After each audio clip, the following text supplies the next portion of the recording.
Federation of Muzaffarnagar commerce and industry के president हमारे साथ अंकित संगल जी हैं। 2 साल का आपका कार्यकाल होने जा रहा है। फेडरेशन के अध्यक्ष प्रेसिडेंट के तौर पर जब आपने आप कमान संभाली है कि युवा प्रेसिडेंट के तौर पर आप देखे गए, सेक्रेटरी भी आपके एकदम युवा हैं, तो जब युवाओं के हाथ में कमान मिली तो फेडरेशन में किस तरह के बदलाव आपने किए, कल्चरल प्रोग्राम किस तरह से आपने किए और किन किन एक्टिविटी को फेडरेशन के अध्यक्ष के तौर पर आपने आयोजित कराए हैं? जी राशिद भाई, सबसे पहले नमस्कार और सभी व्यूअर्स को नमस्कार। हमने जब 2023 में फेडरेशन की कमान संभाली एज ए अध्यक्ष, तो यही सोचा कि कुछ नया करेंगे। जो पहले होता है वो तो करेंगे ही, कुछ नया भी करेंगे। उसी क्रम में सबसे पहले तो फेडरेशन का उद्देश्य यही है कि जितने भी हमारे मेंबर्स हैं उनकी किसी भी प्रकार की कोई समस्या है, मैंने सबसे पहले उनके हितों की रक्षा करना फेडरेशन का काम है। जी। फेडरेशन बनी ही इसलिए है कि वो डिपार्टमेंटल समस्याएं जो आती हैं उद्यमियों को, उनको सॉल्व कराएं और उनकी बात अधिकारियों तक पहुंचाएं और अधिकारी से उनका निस्तारण कराएं। इसी क्रम में हमने सबसे पहले तो इसी बात पे फोकस किया कि मेन प्रॉब्लम्स क्या क्या है इंडस्ट्री को आज की तारीख में। तो जैसे मेन बहुत ज्यादा बड़ा मुद्दा था बिजली का। यहाँ पे बिजली की इतनी बड़ी समस्या थी कि बहुत सारे फीडर ऐसे थे कि जिन पे बहुत सालों से तार ही नहीं बदले, खंबे टूटे हैं, ट्रिपिंग बहुत ज्यादा है। तो उससे क्या उद्यमियों को क्या दिक्कत आती थी? बार बार ट्रिपिंग होने से प्रोडक्शन लॉस होता था, फैक्ट्री में लॉसेस बढ़ते थे। तो हमने सबसे पहले उस पर काम किया कि कैसे इस समस्या को दूर करें। जी, तो कैसे शुरुआत की? हमने जैसे बिजली के उच्च अधिकारियों से मीटिंग कर उनसे एक तो शटडाउन्स का टाइम तय कराया। जैसे पहले वो कभी भी शटडाउन ले लेते थे। अच्छा, तो आपने फिर ये कराया कि शटडाउन का ये टाइमिंग होनी चाहिए, पहले आपको पता होना चाहिए कि शटडाउन किस समय होगा। हमने कहा कि सबसे पहले तो शटडाउन होना चाहिए सिर्फ दिन में 2 बार। जी। किसी भी फैक्ट्री में फॉल्ट आता है कहीं भी, तो आप सिर्फ 1 से 2 दोपहर में, क्योंकि लंच टाइम होता है फैक्ट्री का, और शाम को 6 से 7 के बीच में अपना रिपेयर मेंटेनेंस वर्क करें। या कोई बहुत ज्यादा इमरजेंसी है तो बात अलग है, लेकिन अगर बहुत ज्यादा इमरजेंसी में आप शटडाउन लेंगे तो हमारे से पूछ कर लेंगे। ऐसा ही हुआ, मतलब समस्या दूर हुई। उसके बाद क्या हुआ कि वो शटडाउन हमारे से पूछ के लेने लगे, तो लोगों को आदत पड़ गई कि भाई हमारे यहाँ अगर फैक्ट्री में फॉल्ट आया है तो 1 से 2 के बीच में ही अटेंड होगा, तो कोई शोर नहीं मचाता था फिर। तो इससे बहुत ज्यादा फायदा हुआ। अच्छा, जो कम्युनिकेशन गैप हो जाता था वो उसमें जब आपस में तरामते बना विभाग में और उद्यमी के बीच में, तो ये कि अगर लाइट में कोई दिक्कत हुई है तो ठीक है भाई, 1 से 2 के बीच ठीक हो जाएगी। और जैसे वो शटडाउन कभी भी पूरे दिन का ले लेते थे कि भाई ट्री चॉपिंग करानी है या तार बदलवाने हैं, तो वो किसी भी, तो हमने कहा कि ये आप छुट्टी के दिन निर्धारित करें कि उसी दिन आप लेंगे। अच्छा, जिस दिन फैक्ट्रियों की छुट्टी उसी दिन आप ये काम, और 3-4 दिन पहले हमें इन्फॉर्म करेंगे, जिससे हम अपनी फैक्ट्री की प्लानिंग कर लें कि भाई उस दिन लाइट नहीं आएगी तो हमें प्रोडक्शन करनी है, लेबर को बुलाना है या नहीं बुलाना है, तो लॉसेस कम होंगे।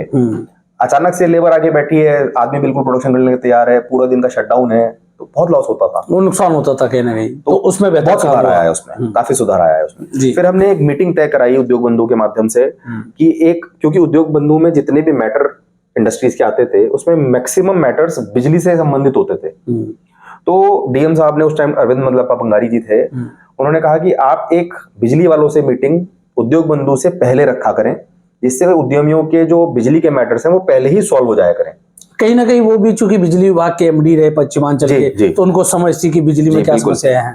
वो बहुत छोटी बात में बड़ी बात समझ जाते थे। तो उन्होंने इस तरह की एक मीटिंग ऑर्गेनाइज करने का बिजली के उच्च अधिकारियों को निर्देश दिया। तो एक मीटिंग उद्योग बंधु से पहले होने लगी, जिसमें हमारे सारे मैटर्स पहले ही सॉर्ट आउट हो जाते थे, काफी हद तक हो जाते थे। जो कोई बड़े मैटर रह जाते थे उद्योग बंधु हो जाते थे। तो ये हमने सर्वप्रथम तो बिजली पे काम किया। मेरे को बहुत अच्छी तरह याद है कि शुरू के 6 महीने बिजली वालों से बहुत जिद्दोजहद रही, लेकिन जब हम एक तरह से कह लीजिए हम उनके पीछे पड़ गए कि भाई आपको हमें सही बिजली देनी ही पड़ेगी। फेडरेशन इस तैयारी से में लग गया कि बिजली विभाग से समस्याओं का समाधान कराना है, और वो हम करा के माने। फिर 6 महीने बाद बहुत हमारी इंडस्ट्री के, हमारे मेंबर्स के फोन आने बहुत कम हो गए, समस्याएं कम हो गई। आज भी समस्या है लेकिन पहले के मुकाबले बहुत कम है। तो ये एक अच्छी पहल, मतलब मैं कहूंगा हमारे टेन्योर की।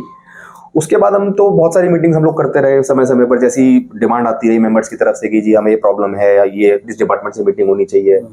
किन किन समस्याओं को खत्म किया गया, मतलब उनकी सुधार की तरफ काम किया गया?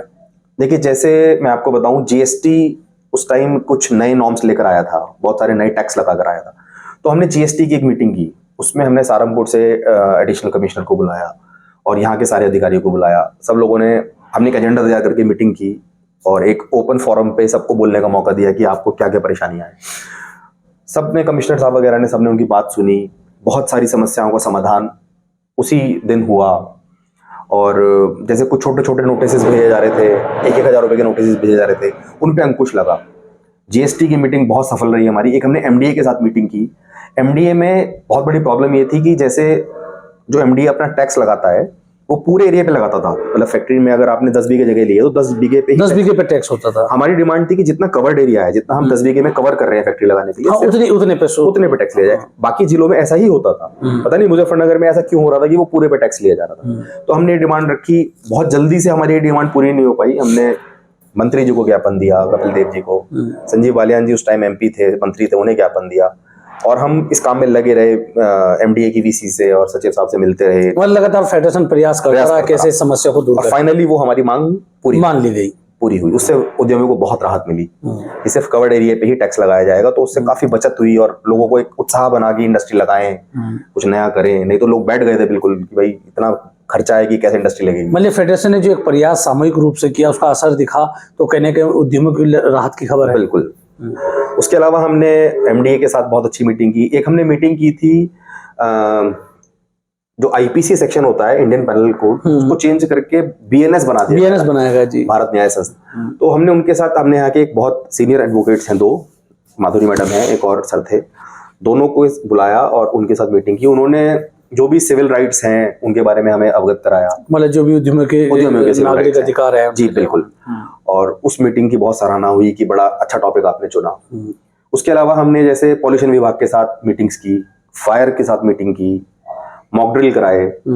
फायर वालों के साथ और पॉल्यूशन वालों के साथ स्पेशली हमने फेडरेशन हॉल में कैंप्स लगवाए कि जिनकी एनओसीज रिन्यू होनी है उनको विभाग के चक्कर ना काटने पड़े, आसानी से हो जाए। विभाग के 2 आदमी 3 आदमी कंप्यूटर लेके, लैपटॉप लेके हमारे फेडरेशन हॉल में बैठ गए। उदय में अपने कागज लेकर आए, कागज की उन्हें पहले से जानकारी दे दी गई, लिस्ट दे दी गई कि ये कागज भाई आपको कागज देना है, और वहीं आधा घंटे के अंदर उनके जो है एनओसीज रिन्यू हो गई। तो बड़ी राहत का काम है, क्योंकि नहीं तो विभाग के चक्कर काटना और फिर वहां पे हर तरह की चीजें होती हैं। बहुत सारे कल्चरल प्रोग्राम भी इस बार इस आपके कार्यकाल के दौरान हुए।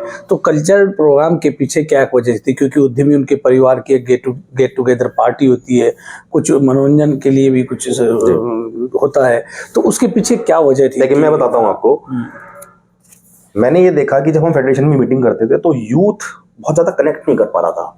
पुराने लोग आते थे, इंटरेस्ट भी लेते थे, लेकिन यूथ का इंटरेस्ट नेग्लिजिबल था।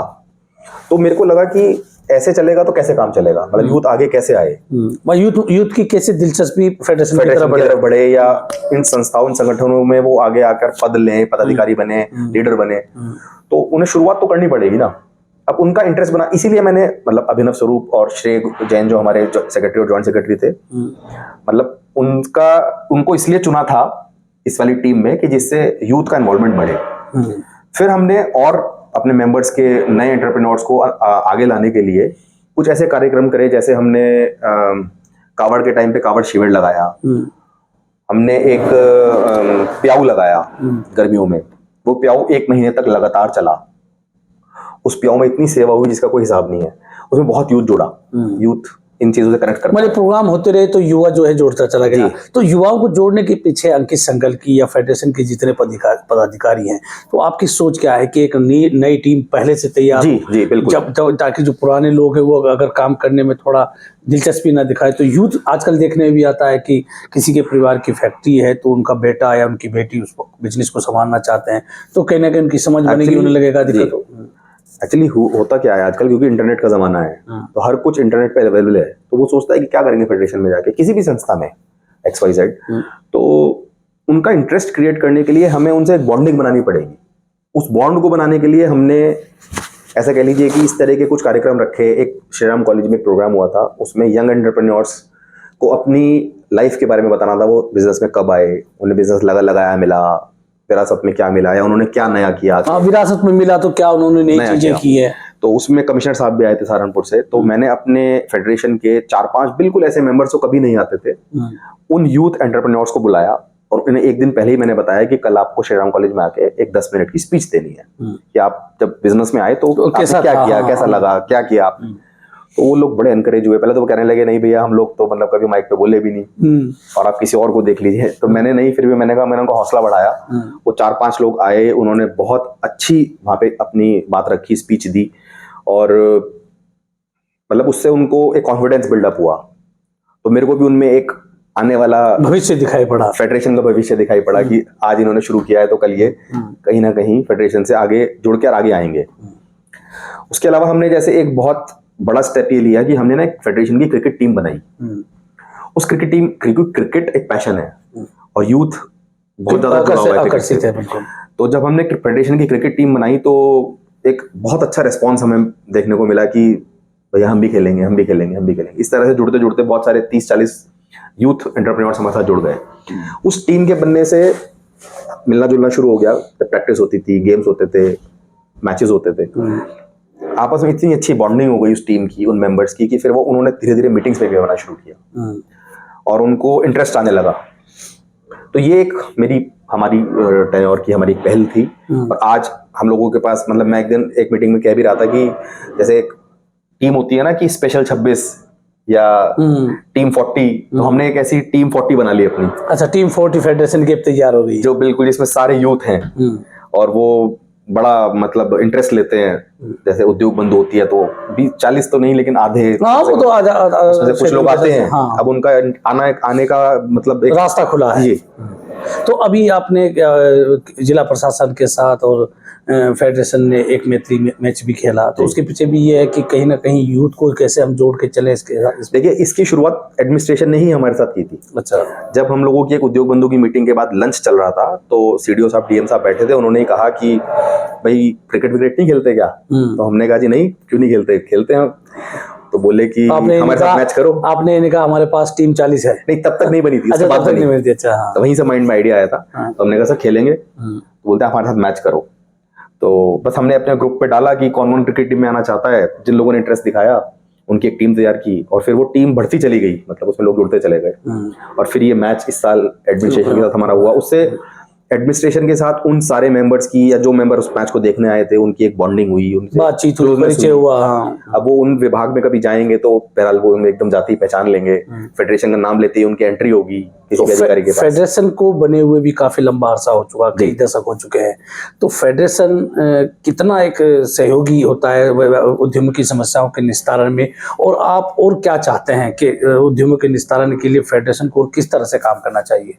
देखिए, जहां तक फेडरेशन की पुराने होने की बात है तो फेडरेशन उस साल बनी थी जिस साल मैं पैदा हुआ था। अच्छा, ये भी एक संयोग है। ये संयोग है कि जिस साल फेडरेशन बनी उसी साल अंकित संगल पैदा हुए और आज उसी फेडरेशन के चेयरमैन जी।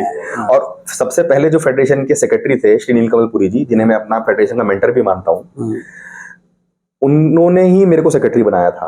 अच्छा। उन्होंने और मोहन प्रकाश बंसल जी ने सन 2015 में मेरे को बुलाया कि बेटे आपको सेक्रेटरी बनना है। मैं भी हिचकिचाया, लेकिन मैंने एज ए अपॉर्चुनिटी लिया और मैं बना। उस साल मेरे अध्यक्ष नीलकमल पुरी जी थे। अच्छा। और मैं उनके साथ सेक्रेटरी था। तब से मेरा फेडरेशन का सफर शुरू हुआ। अच्छा, रही बात फेडरेशन में लोग मतलब क्या क्या काम करती है फेडरेशन और किस तरह से उद्योगों की हेल्प करती है। तो देखिए, जैसे गवर्नमेंट की पॉलिसीज आती हैं उद्योगों के लिए, इंडस्ट्रीज के लिए गवर्नमेंट बहुत सारी पॉलिसी बनाती है। तो वो पॉलिसी इंडस्ट्री तक पहुंचने का माध्यम है एक फेडरेशन, मतलब एक कड़ी है। एक कड़ी है। जैसे डीआईसी में वो पॉलिसी आ गई। अब डीआईसी वाला कहाँ जाके 1000-2000 फैक्ट्रियों को कागज बांटेगा कि ये पॉलिसी आई है जी, इस पे काम करो, ये लाभ लो, गवर्नमेंट की स्कीम है, ये इंसेंटिव है। तो हम लोग इस तरह की मीटिंग्स ऑर्गेनाइज करा देते हैं क्योंकि हमारे पास अपना फेडरेशन हॉल है। तो हम अपने हॉल में ही डीआईसी से अधिकारियों को बुलाकर, एमएसएमई के अधिकारियों को बुलाकर, या बैंक्स को बुलाकर, क्योंकि सारी जितनी पॉलिसीज होती है वो बैंक्स के थ्रू ही सब्सिडाइज होती हैं। सब्सिडी मिलने तो बैंक से होनी है। बैंक बहुत ज्यादा कई बार रोड अटका देता है कि आपका ये कागज नहीं है, ये कागज नहीं। तो वो सब चीजों को इन सारे तीनों चारों चीजों को हमने एक ब्रिज बना दिया। सब लोग आप आ जाओ, बैंक भी वाले भी आ जाओ, एमएसएमई वाले भी आ जाओ, डीआईसी भी आ जाओ, और इंडस्ट्री वाला भी बैठा है। तो जी ये पॉलिसी है, ये इसमें सब्सिडी मिलनी है, इस बैंक को देनी है, मेरे को मिलनी है। तो सारी चीजें इकट्ठी हो गई, भागने दौड़ने की जरूरत नहीं है। तो फेडरेशन इस प्लेटफॉर्म का काम करता है। तो क्या एक मैसेज अध्यक्ष के तौर पर, आपने 2 बार सेक्रेटरी भी रहे, 1 बार उपाध्यक्ष के तौर पर काम किया, आज आप प्रेसिडेंट हैं, तो क्या एक मैसेज युवा उद्यमियों को होगा कि फेडरेशन को या कोई भी संगठन है उसके जो साथ जुड़ने में ही सबका हित है, वही आपकी हितों की रक्षा कर सकता है? देखिए, एक तो मैं अपने सारे यूथ भाइयों से ये रिक्वेस्ट करूंगा कि आप लोग इस तरह की संस्थाओं का जो अस्तित्व है वो आप ही लोगों से आगे, आप लोग आगे नहीं आएंगे तो कौन चलाएगा।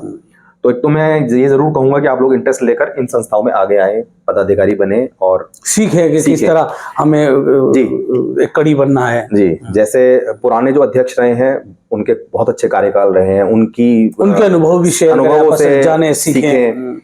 और क्योंकि नया आता है तो नई सोच लेके आता है। जैसे मैं अपने टेन्योर की बात बताऊं, जब मैं सेक्रेटरी बना था, हम एक चाइना टूर लेके गए थे। चाइना में एक फेयर लगता है, उस फेयर में लेके गए थे, तो बड़ा सक्सेस रहा था। फिर जब मैं अध्यक्ष बना तो मेरे मन में फिर आया कि एक टूर लेके जाते हैं जैसे सबकी फैमिलीज कनेक्ट हो, अब परिवार आपस में जुड़े हैं, एक पारिवारिक माहौल फेडरेशन का। बिल्कुल। तो सबसे पहला टूर हम अयोध्या लेकर गए, अयोध्या और काशी। तो वहां पे इतना सबने एंजॉय किया, सब साथ रहे 2 दिन 3 दिन, और बहुत अच्छी एक फैमिली की तरह सब रहे। फिर हमने एक इंटरनेशनल ट्रिप बनाया बाकू का, उसमें हमने वहां पे एक इंडस्ट्री विजिट भी रखी थी कि वहां की इंडस्ट्री कैसी है, वहां की पॉलिसीज कैसी हैं। मतलब एक पन दो काज जी, सीखने को भी मिला और एंजॉय। इन टूर्स में यंग ओल्ड हर तरह के लोग गए, सबकी फैमिली साथ गई, तो बहुत एक अच्छा कनेक्शन बनता है। तो जैसे मेरे मन में इस तरह की सोच आई, कोई मेरे बाद नया अध्यक्ष आएगा वो कोई नई सोच लेकर आएगा। जैसे हमने एक लेबर के लिए हेल्थ चेकअप कैंप लगवाया, तो बहुत अच्छा रहा। सारी लेबर को फ्री में उनकी ब्लड शुगर वगैरह सब चीज जांचें हो गई। हमने ब्लड डोनेशन कैंप लगाए, और हमने कावड़ सेवा, मतलब बहुत सारी चीजें हम करते रहे। पौधा वितरण कराया, 2000 पौधे बांटे हमने, और विभिन्न विभागों के साथ, सभी लोगों के साथ हम लोग समन्वय मीटिंग करते रहे। तो मतलब इन चीजों से फायदा होता है। तो कल को मेरे बाद कोई ना कोई करे, पुराने लोग तो आपके साथ जुड़े हुए हैं ही हैं, उनका तो आपको एक्सपीरियंस का फायदा मिलना ही। आपका ये भी मकसद है कि मान लो जो हमने किया, जब नई टीम आएगी तो उससे कुछ बेहतर करने की कोशिश करें। तो ये थे अंकित संकल, जिन्होंने बताया कि उन्होंने फेडरेशन के प्रेसिडेंट के तौर पर किस तरह काम किया, फेडरेशन ने मिलकर के किस तरह उद्यमों के हितों की बात की, और फेडरेशन ने इस दौरान कल्चरल प्रोग्राम किए ताकि उद्यमों के परिवार भी एक दूसरे के नज़दीक आए, एक दूसरे को जाने और समझे। मैं राशिद अली हूँ, और आपको आपने हमारा इंटरव्यू देख रहे हैं। आपसे अनुरोध है, आपने अभी तक अगर हमारा चैनल खोजी न्यूज़ सब्सक्राइब नहीं किया है तो कृपया सब्सक्राइब कर लें। धन्यवाद।